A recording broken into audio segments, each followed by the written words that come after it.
Tugas pemulihan pasca bencana DPR RI menggelar rapat koordinasi dengan pemerintah.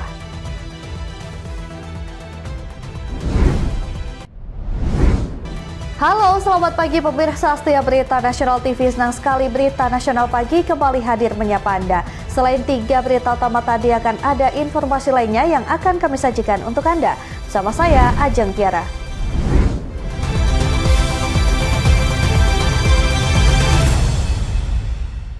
Kita awali dengan informasi yang pertama, pemirsa. Pelaku begal bersenjata api di Palembang, Sumatera Selatan nekat melompat ke sungai di belakang rumahnya saat hendak ditangkap polisi.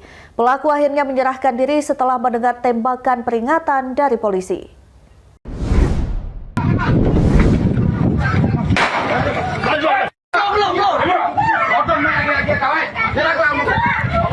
Tembakan peringatan ke udara dilepaskan polisi saat mengejar pelaku pencurian dengan kekerasan di rumahnya di kawasan Panca Usaha, Kecamatan Seberang, Ulu 1, Palembang.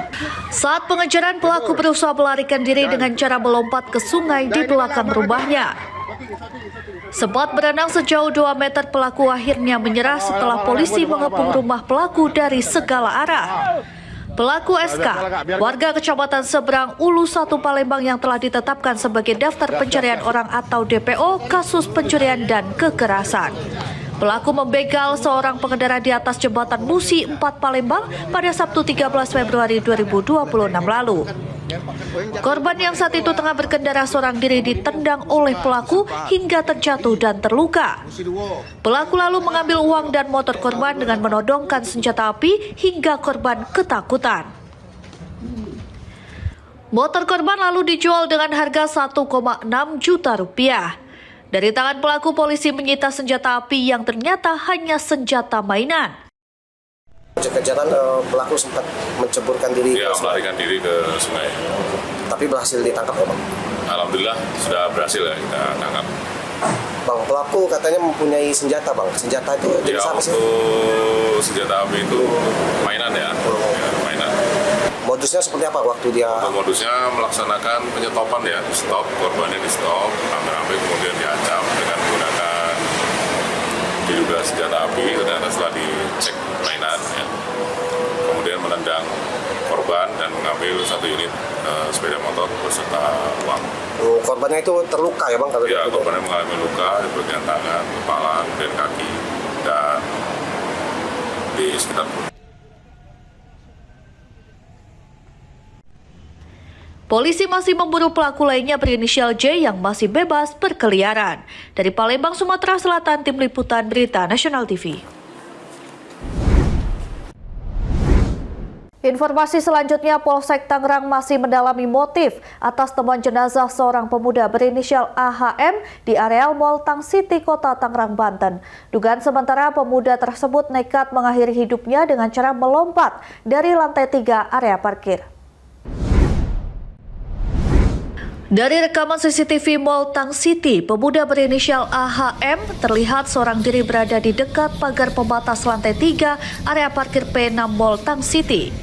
Itulah aktivitas pemuda yang identitas sebagai mahasiswa tersebut sebelum akhirnya ditemukan petugas keamanan mal dalam kondisi meninggal dunia di lantai dasar dengan kondisi mengenaskan luka pada bagian kepala. Polisi dari tim identifikasi Polres Metro Tangerang Kota melakukan olah tempat kejadian perkara dan kumpulkan sejumlah barang bukti milik korban dan dugaan sementara korban nekat mengakhiri hidupnya dengan cara melompat.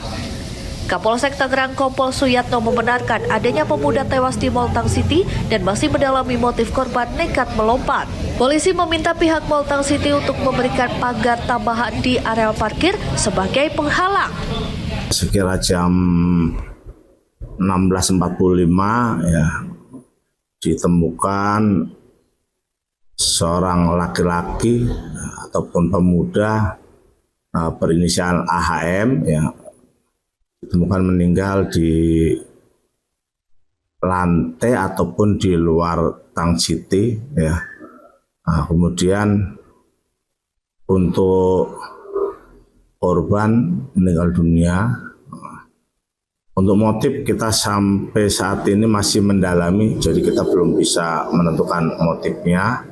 Ya, lagi kita dalami. Lanjut, kami sudah menyampaikan juga kepada pihak Tang City untuk selalu berupaya memberikan keamanan ya, yaitu masing-masing lantai parkiran biar ada pagar pembatas ya, sehingga untuk mempersulit jika ada orang mungkin mau loncat ataupun mau yang lain bagaimana, sehingga bisa terhalang.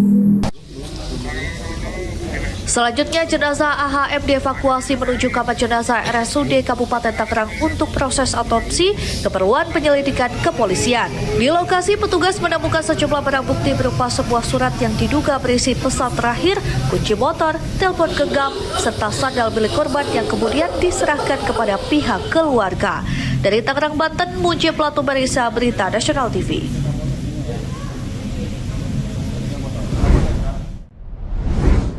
Pemirsa, aparat Polsek Jati 7 Kabupaten Majalengka, Jawa Barat mengidentifikasi pencurian emas di rumah lansia. Korban sempat syok karena diancam akan dibunuh oleh pelaku.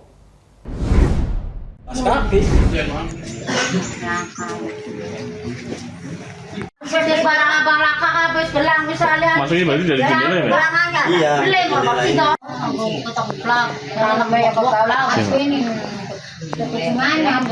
Kalau ini berarti kaki bekas lah ya? Iya, nggak mungkin.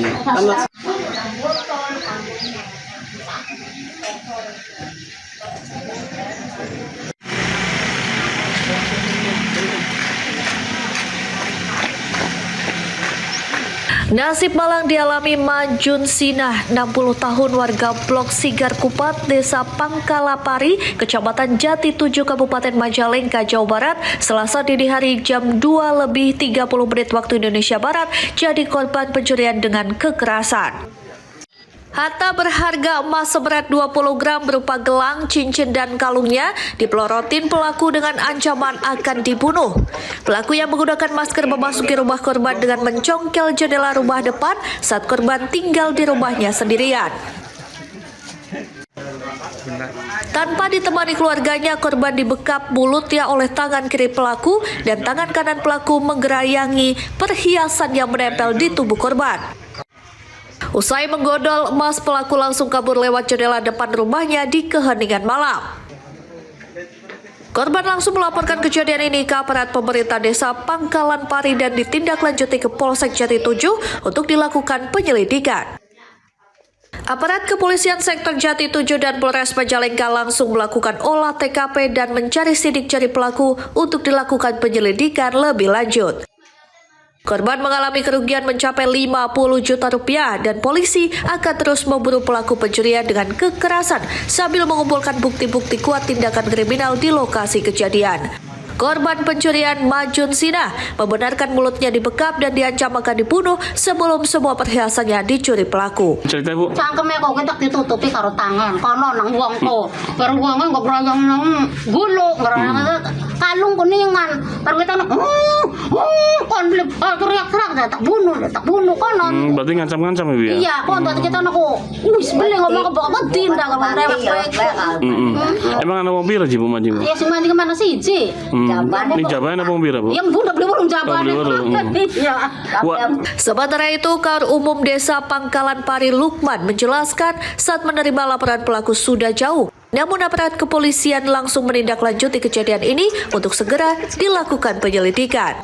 Aku ada warga laporan ke pos keamanan, aku langsung ke TKP ke sini.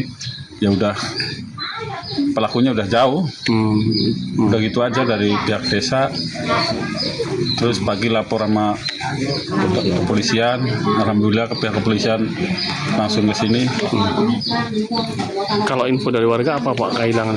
Kehilangan berupa emas, gelang, cincin, kalung, ya sekitar 50 jutaan kalau di total. Dari Majalengka, Jawa Barat, Tim Liputan Berita Nasional TV.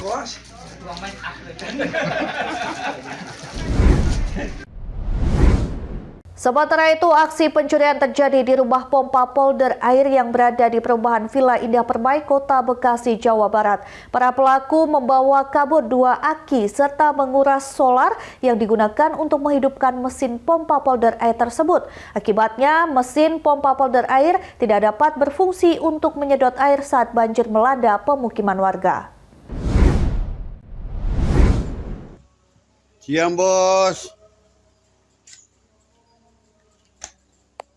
Posisi jebolin orang, gembok folder.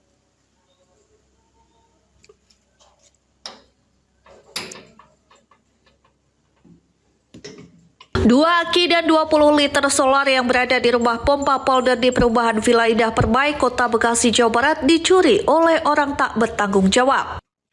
Beginilah detik-detik video amatir milik warga saat penjaga rumah pompa polder terkejut mengetahui 2 aki dan solar hilang di gondol pencuri. Menurut salah satu warga sekitar, kondisi lokasi yang sepi membuat para pelaku leluasa melakukan aksinya. Polder tersebut berfungsi menampung air banjir dari pemukiman warga sebelum dialirkan ke Kali Bangseng. Kapan diketahuinya Pak pencurian? Tanggal 15. 15 Februari ya. Itu apa aja Pak yang dicuri Pak? Aki 2 biji sama solar disedot semua dihabisin. Berapa liter Pak solar? Wah, kurang tahu saya. Itu penuh itu solar. Diperkirakan ada berapa? 5 liter lebih. Sementara itu, penjaga rumah pompa polder air mengaku pelaku masuk dengan cara berusaha gebok. Barang yang diambil yaitu 2 aki dan 20 liter solar. Ia menyebut aksi pencurian sudah terjadi berkali-kali. Sebelumnya sejumlah peralatan seperti sanyo, aki dan barang lain yang bisa dijual juga pernah hilang. Aki kayaknya sama aki 2 biji. Ya, aki 2 biji. Sama apa Pak? Solar disedot ya. Solar kayaknya sedikit. Solar kira-kira berapa liter Pak? 20 literan. 20 liter? Iya. Akibat pencurian tersebut, kerugian ditaksir mencapai 3 juta rupiah.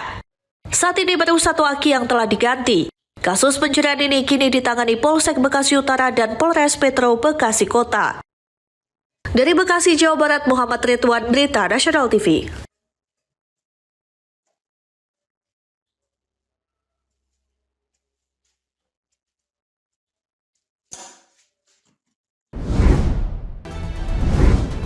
Dalam rangka percepatan rehabilitasi dan rekonstruksi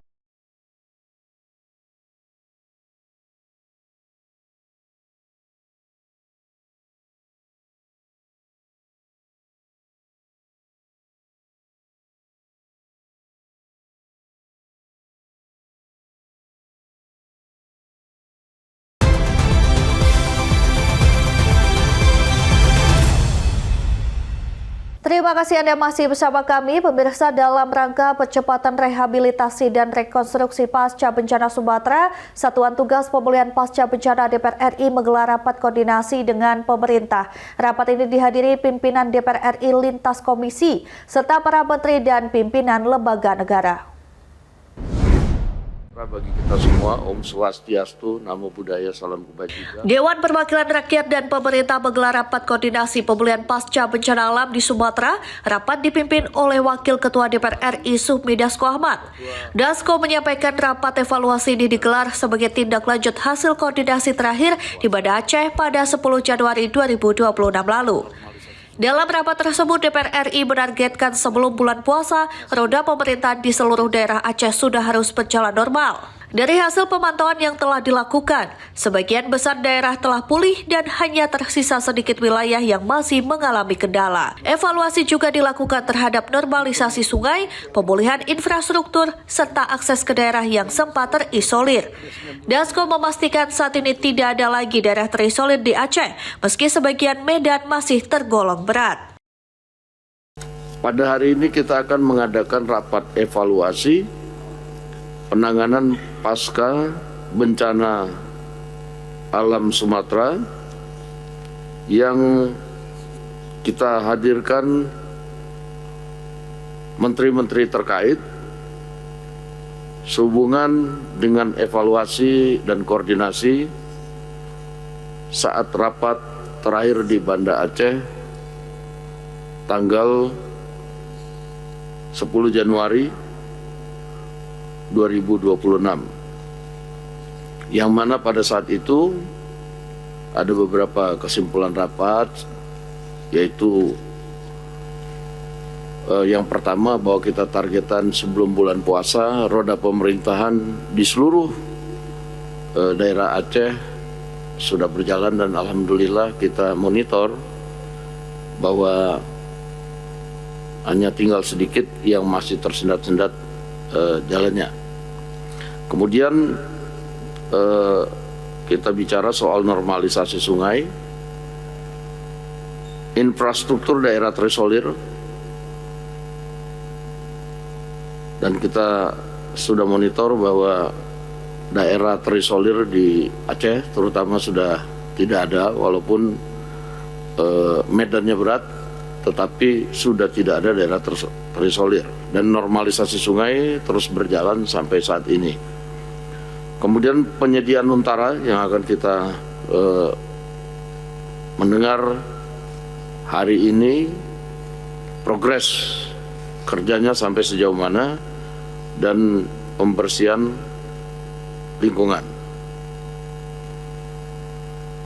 Mungkin kami minta kepada Ketua Satgas dari pemerintah untuk kemudian memberikan beberapa paparan. Dari Jakarta, Natasha Alko, Ade Chandra, Berita Nasional TV. Untuk di Aceh itu ada 200. Ya, pemerintah menyampaikan progres terkini penanganan pasca bencana di Aceh Tamiang. Menteri Dalam Negeri sekaligus Ketua Satuan Tugas Percepatan Rehabilitasi dan Rekonstruksi Pasca Bencana Sumatera Tito Karnavian menyampaikan pemulihan di Kabupaten Aceh Tamiang terus berjalan. Bagi kita semua, Om Swastiastu, Namo Buddhaya, Salam Kebaikan. Menteri Dalam Negeri sekaligus Ketua Satgas Percepatan Rehabilitasi dan Rekonstruksi Pasca Bencana Sumatera Tito Karnavian menyampaikan, pemerintahan Aceh Tamiang yang sempat lumpuh akibat lumpur di 47 kantor kini sudah dibersihkan dan kembali beroperasi meski belum sepenuhnya normal.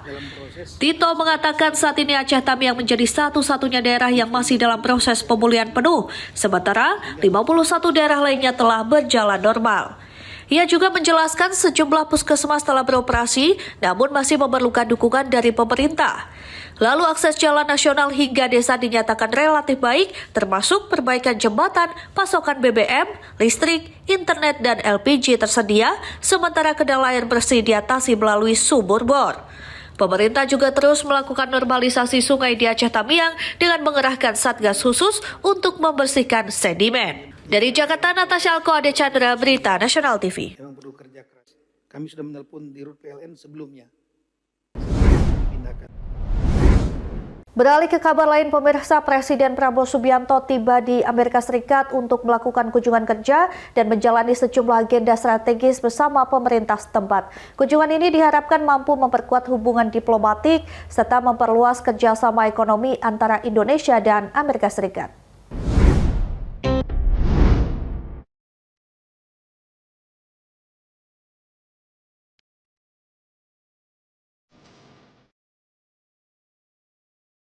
Presiden Prabowo Subianto telah tiba di Amerika Serikat pada Selasa 17 Februari 2026 pukul 11.55 waktu setempat di pangkalan militer Andrews, Washington DC. Kedatangan kepala negara menandai dimulainya kunjungan kerjasama yang berfokus pada penguatan hubungan bilateral dan kerjasama strategis antara Indonesia dan Amerika Serikat.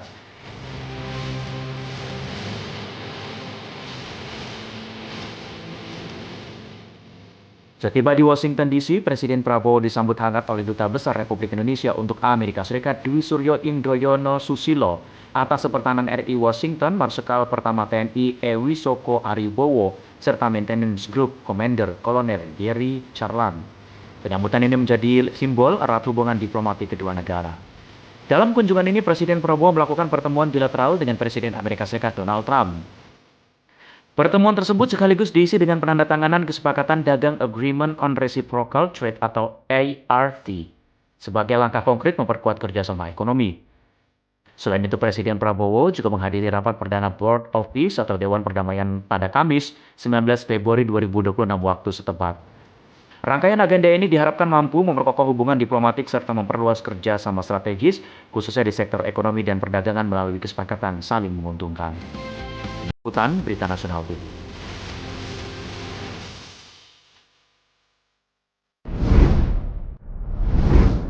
Kabar berikutnya, Menteri Keuangan Purbaya Yudi Sadewa resmi menambah anggaran transfer ke daerah sebesar 10,56 triliun rupiah untuk mempercepat pemulihan pasca bencana di Sumatera. Menkyu menegaskan tambahan anggaran tersebut sesuai dengan usulan yang disampaikan Menteri Dalam Negeri Tito Karnavian. Menteri Keuangan Purbaya Yudi Sadewa memastikan pemerintah pusat menambah anggaran transfer ke daerah TKD untuk mempercepat pemulihan pasca bencana di 3 provinsi terdampak banjir dan longsor di Sumatera, yakni Aceh, Sumatera Utara, dan Sumatera Barat. Hal ini disampaikan Menke dalam rapat koordinasi Satgas Pemulihan Bencana di Gedung DPR. Menke menegaskan tambahan anggaran tersebut mencapai 10,56 triliun rupiah sesuai dengan usulan yang disampaikan Menteri Dalam Negeri Tito Karnavian. Arah satu lewat dari BNPB, kedua dari tadi dana yang disusun oleh tim Satgas Bencana, yang ketiga dari TKD, penambahan dan percepatan TKD.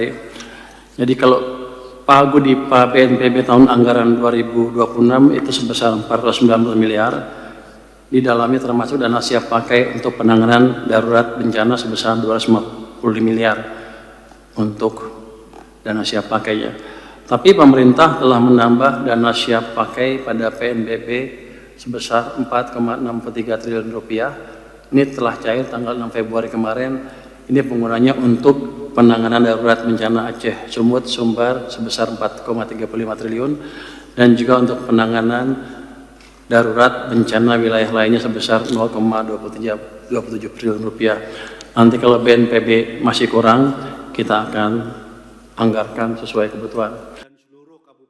Tambahan anggaran TKD tersebut mencakup beberapa komponen, diantaranya penyelesaian kurang bayar dana bagi hasil atau DBH, DBH tambahan, dana alokasi umum atau DAU tambahan, dan dana otonomi khusus untuk Aceh. Dari Jakarta, Natasha Alko, Ade Chandra, Berita Nasional TV.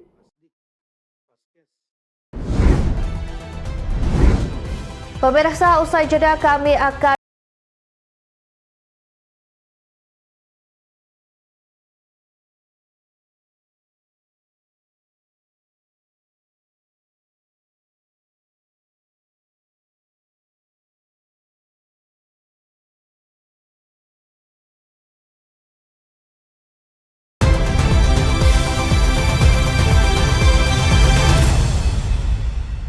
Anda kembali menyaksikan Berita Nasional Pagi. Pemirsa, geliat menyambut bulan Ramadan begitu terasa di Cirebon, Jawa Barat.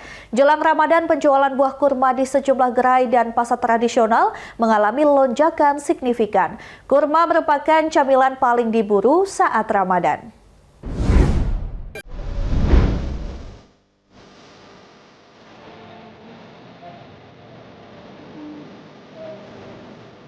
Menjelang bulan Ramadan, sentra penjualan kurma di Jalan Tanjunan, Kota Cirebon, Jawa Barat diserbu pembeli pada Selasa 17 Februari 2026. Di sini ratusan warga silih berganti berbelanja kurma guna persiapan menunaikan ibadah Ramadan.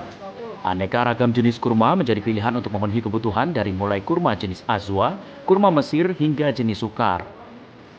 Kurma merupakan camilan khas dan menu favorit di bulan Ramadan.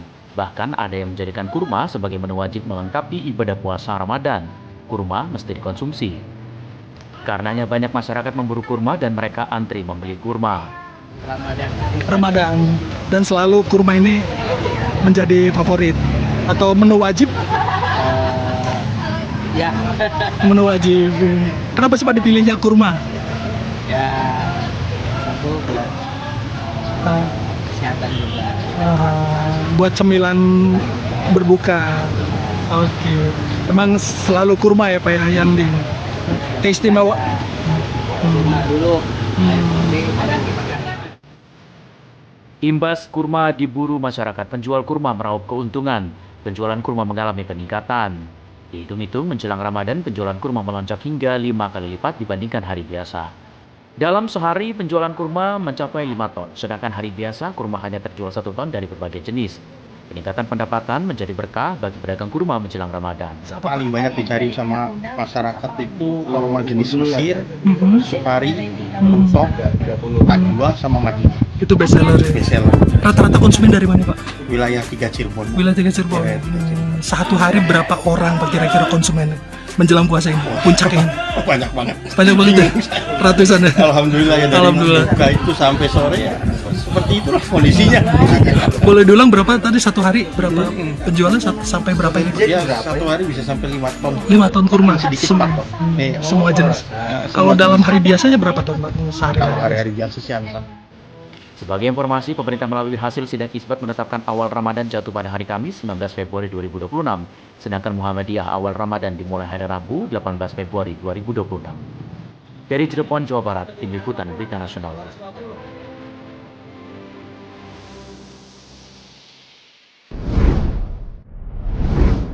Ya, sementara itu pemerintah melalui Kementerian Perdagangan akan terus memantau kondisi harga kebutuhan pokok atau sembako selama Ramadan. Pemantauan ini untuk memastikan pasokan kebutuhan pokok tercukupi bagi masyarakat selama periode Ramadan. Kementerian Perdagangan akan turun langsung ke pasar mengecek stok dan harga kebutuhan pokok. Pemerintah akan terus memantau harga serta pasokan kebutuhan pokok bagi masyarakat periode bulan Ramadan ini. Menteri Perdagangan Budi Santoso mengungkapkan pemantauan harga kebutuhan pokok atau sembako dilakukan melalui sistem pemantauan pasar kebutuhan pokok milik Kementerian Perdagangan. Kementerian Perdagangan akan turun langsung ke pasar mengecek stok dan harga kebutuhan pokok. Mendak Budi Santoso atau bisa disapa Busan menyoroti kondisi harga kebutuhan pokok. Menurut Busan, di pasar tertentu harga sembako relatif naik dan turun. Kendati demikian, Busan menegaskan kondisi harga kebutuhan pokok secara nasional masih tergolong bagus. Hal ini disampaikan Busan saat membuka pasar murah Ramadan dan Idul Fitri di lingkungan Kementerian Perdagangan pada Rabu pagi 18 Februari 2026. Nah itu kalau di rata-rata nasional memang harganya masih bagus. Ada yang memang agak tinggi sedikit ya. Tadi saya sampaikan misalnya minyak kita 16.020, tapi kan minyak kita kemarin rata-rata 16.800 ya setelah ada Permendak di mana 35% BUMN pangan wajib memasok ke konsumen cenderung menurun. Jadi mudah-mudahan selama Ramadan ini harga terkendali, pasokan cukup, dan terus kita melakukan monitor. Dari Jakarta, Lydia Junita, Anggada Agung, Berita Nasional TV. SP2KB dan Pemirsa, masyarakat Kecamatan Menes, Pandeglang, Banten menyambut bulan Ramadan dengan tradisi munggahan atau babacakan atau makan bersama di alun-alun Menes. Tradisi ini melibatkan ribuan warga yang membawa makanan dari rumah. Tradisi ini mempererat silaturahmi serta sebagai wujud syukur dan sukacita sebelum berpuasa. Berbagai cara dilakukan masyarakat menyambut kehadiran bulan suci Ramadan. Warga di Kecamatan Menes, Pandeglang, Banten menggelar tradisi munggahan mapak atau babacakan atau makan bersama di alun-alun Menes Selasa sore 17 Februari 2026. Ribuan warga dari berbagai penjuru desa datang berbondong-bondong bersama keluarga dan kerabat melaksanakan tradisi munggahan mapak. Tradisi ini tak hanya sekedar makan bersama, tapi juga menjadi simbol refleksi diri dan pembersihan hati sebelum memasuki bulan suci Ramadan, serta bentuk syukur. Di sini warga menggelar doa bersama dengan acara puncak babacakan atau makan bersama di atas daun pisang. Beragam hidangan khas seperti nasi liwet, lauk pauk tradisional, hingga aneka kue rumahan tersedia dan disantap bersama. Bagi warga, tradisi munggahan mapak bukan sekedar perayaan semata, melainkan sarana untuk saling memaafkan dan mempererat tali silaturahmi. Selain itu sebagai ajang edukasi bagi generasi muda agar tetap melestarikan budaya lokal di tengah arus modernisasi. Babacakan yang biasa dilakukan tiap tahunnya bersama-sama kumpul sebelum bulan suci Ramadan untuk saling bersilaturahmi juga menikmati hidangan babacakan ini seperti. Pihak kecamatan setempat mencatat tahun ini merupakan kali keempat tradisi munggahan mapak yang diselenggarakan secara terpusat. Camat Menes Usep Sudarmana mengapresiasi tinggi antusiasme masyarakat menjadi tradisi ini sebagai agenda tahunan yang sangat dinanti kehadirannya. Kemudian juga kita isi-isi di bulan suci Ramadan nanti dengan kegiatan-kegiatan positif yang tentunya menunjang kepada pelaksanaan ibadah puasa kita. Dengan semangat kebersamaan dan nilai religius yang kental, tradisi munggahan mapak menjadi bukti nyata kearifan lokal masyarakat Pandeglang dan menyiapkan diri secara fisik maupun batin guna menjalankan ibadah puasa. Dari Pandeglang, Banten, Firman Arif, Berita Nasional TV. Nah, sebelumnya ini menjelang bulan suci Ramadan, pedagang daging sapi dan kerbau di Kabupaten Tapanuli Tengah, Sumatera Utara diserbu pembeli. Meski harga daging sapi dan kerbau tembus Rp170.000 per kilogram, warga tetap ramai-ramai membeli untuk diolah sebagai menu sahur maupun berbuka. Setiap kali menjelang bulan Ramadan, pedagang daging sapi dan kerbau dadakan mulai terlihat di beberapa lokasi di wilayah Tapanuli Tengah, Sumatera Utara. Salah satunya di ruas Jalan S. Parman ini. Para pedagang sapi dadakan mulai ramai membuat lapak sederhana mereka di bahu jalan. Meski dengan lapak seadanya, pembeli terlihat ramai menyerbu lapak pedagang daging dadakan ini untuk membeli daging sapi dan kerbau untuk dijadikan hidangan hari pertama puasa. Meski harga daging sapi dan kerbau tembus Rp170.000, pembeli sama sekali tidak mempermasalahkan kenaikan harga daging tersebut. Seorang pedagang bernama Rudi Hutagalung mengatakan, setiap tahun dirinya berdagang di lokasi ini, dan tahun ini dirinya berencana akan berdagang selama 2 hari berturut-turut. Rudi pun mengatakan, tidak sampai setengah hari, 1 ekor kerbau yang disembelihnya sudah habis terjual. Berapa per kilo? Sekarang menjelang Ramadan ini kalau dagingnya beras lah, sekitar 70 lah sekilo. Untuk tahun kemarin sama juga. Artinya masih standar bang sampai sekarang. Tidak hanya di Tapanuli Tengah, Sumatera Utara, setiap kali memasuki bulan Ramadan, pedagang daging sapi dan kerbau dadakan ini terdapat di sejumlah wilayah, seperti di Kabupaten Tapanuli Selatan, Kota Padang Sidimpuan, dan Kabupaten Mandailing Natal, Sumatera Utara. Dari Tapanuli Tengah, Sumatera Utara, jurnalis Berita Nasional TV. Pemirsa, jangan kemana-mana.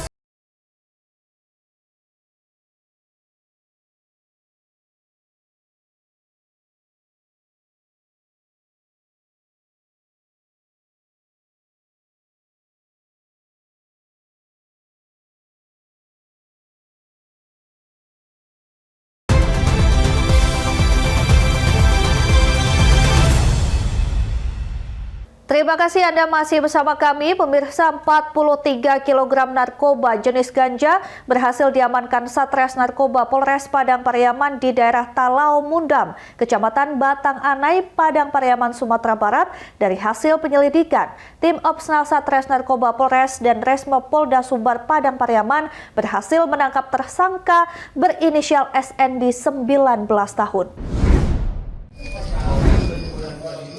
Pihak kepolisian dari Polres Padang Pariaman mendapatkan laporan dari masyarakat adanya sebuah rumah kontrakan yang dicurigai melakukan penyimpanan narkoba.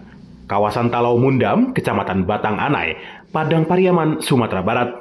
Setelah dilakukan pengecekan polisi bersama masyarakat, benar polisi menemukan 3 karung diduga narkoba jenis ganja sebanyak 46 paket dengan berat 43 kg.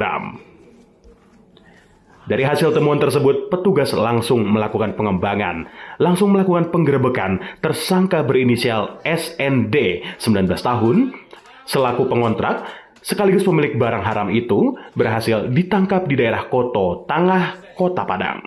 Pengakuan tersangka ke penyidik, barang haram itu berasal dari Mandailing Natal, Sumatera Utara, rencana mau diedarkan di sejumlah daerah di Sumatera Barat. Rumah kontrakan digunakan tersangka sebagai tempat transit sebelum diedarkan ke tempat lain. Kini tersangka ditahan di Mapolres Padang Pariaman, dikenakan pasal 112 Junto 114 Undang-Undang Nomor 35 Tahun 2009 tentang narkotika dengan ancaman hukuman mati atau seumur hidup. 46 paket. 46 paket 43 kilo. 43 kilo dengan masing-masing paket atau sejumlah 46 bungkus ya, dengan jumlah berat sebanyak 43 kilo 328. Theo Fandi, Berita Nasional TV. Ya, penangkapan pengedar narkoba di Kecamatan Kuranji, Kota Padang, Sumatera Barat berlangsung menegangkan. Pelaku yang berupaya kabur berhasil diamankan dari tangan pelaku. Polisi berhasil mengamankan 2 paket narkotika jenis sabu.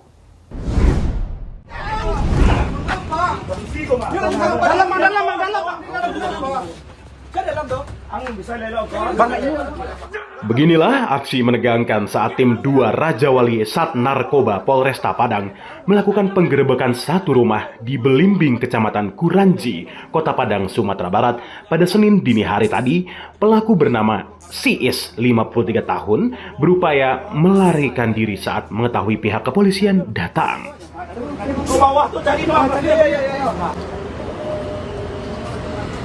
Dalam mak dia yang saya. Kau saya dalam rumah dong. Dalam rumah. Tidak ada pak kerja bawa di rumah pak. Aksi kejar-kejaran tidak terhindarkan, di mana pelaku Siis berhasil diamankan di belakang rumahnya Gang Buntu dan berakhir menyerah. Dari tangan terduga, pelaku polisi berhasil mengamankan 2 paket narkotika jenis sabu, alat timbangan, dan 1 alat hisap sabu.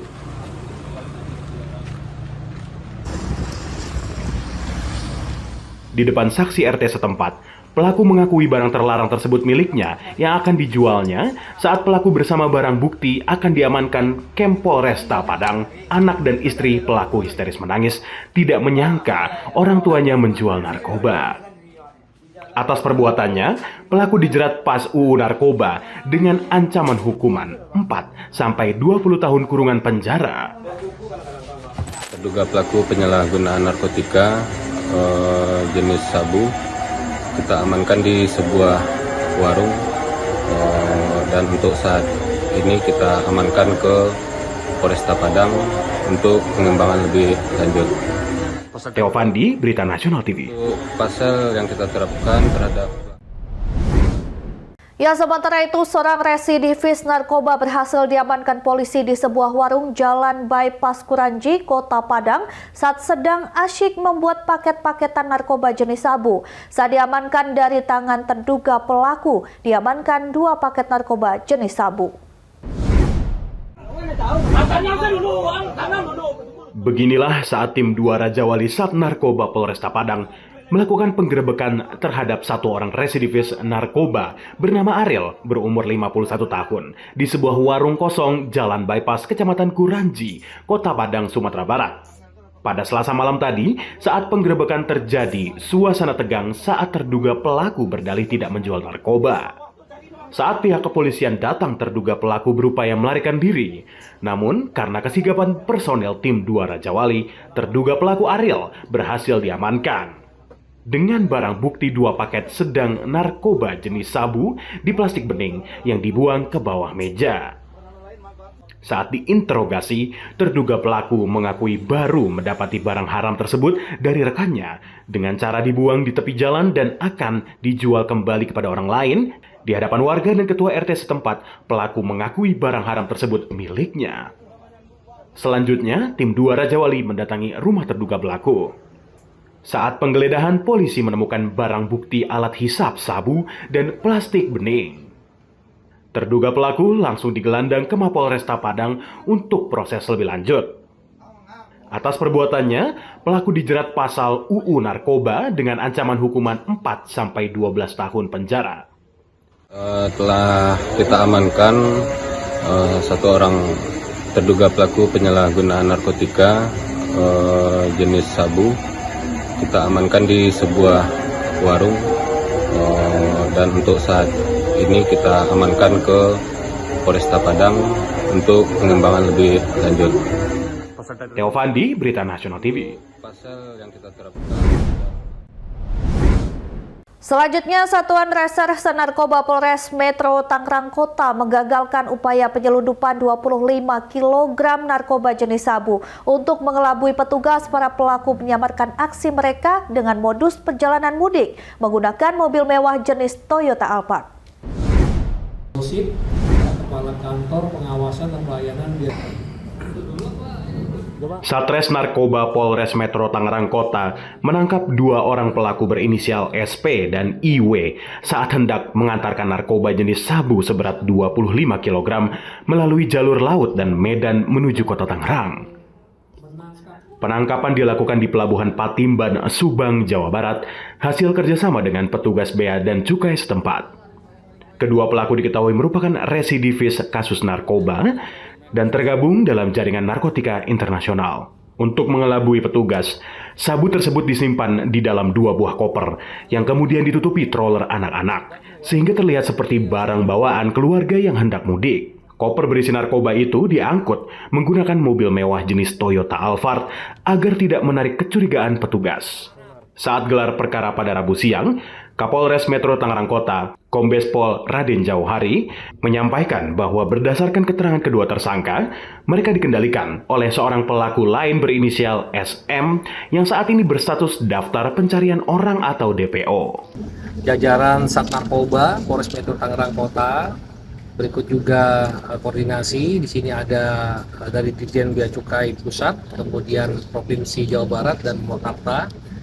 Kita berhasil, tim narkoba Polres Metro Tangerang Kota berhasil mengungkap narkotika jenis sabu jaringan internasional sebanyak berat bruto 25 kg. Atas perbuatannya, kedua pelaku dijerat Undang-Undang Narkotika dengan ancaman hukuman maksimal pidana mati.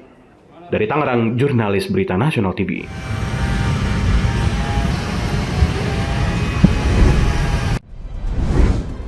Pemirsa, informasi tadi sekaligus menutup perjumpaan kita pada pagi hari ini. Saya Ajeng Tira beserta kru yang bertugas pamit undur diri. Terima kasih dan sampai jumpa.